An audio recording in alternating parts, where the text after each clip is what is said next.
Isang itim sa carburetor. Pag nga ganyan, okay yan.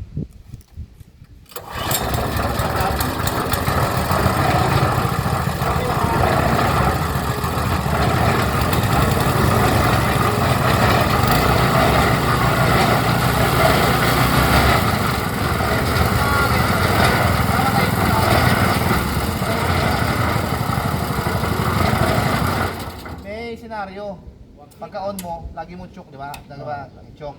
Pag hindi na mo mandar, balik ito. May senaryo ganito. Ganito mangyayari minsan pag nalunod.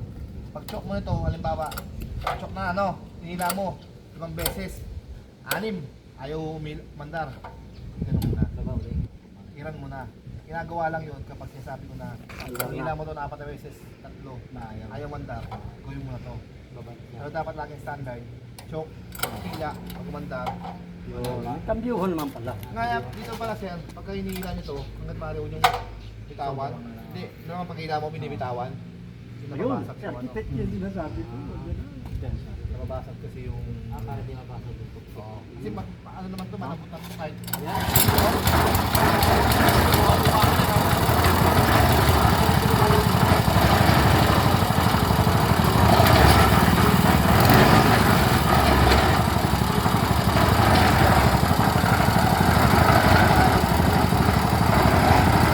Din yung gasolina, ang pag-station natin sir, yung ano, station din tayo ha.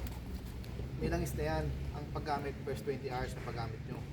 Kahit tayo langis. Yung langis natin, ang tapon dito. Ang lagay dito. Tapos pag naglagay kayo ng langis, yung 1 litro nyo, 2 lagay na yan. So, kasi ang paglagay kasi first 20 hours, sunod 50. May matitra pa kayong kalate. Ito sir, pag naglagay ka, halos dumungaw lang. Kasi pantay po yung ano, pantay yung, ayun o, parang kaya dito. Kasi pantay na, sobrang apo na pa. Ha? Parang ganyan lang. Yun lang, 20-50. After ng every month na lang kayo mukabalik.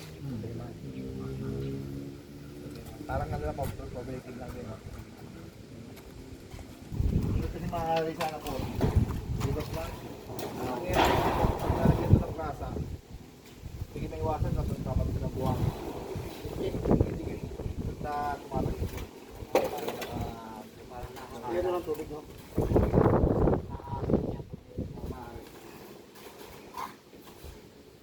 Sir, kasi ilalim ito.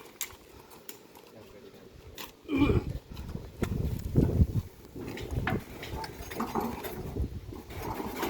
Yan, ilalim yan, pwede po kami ng grasa.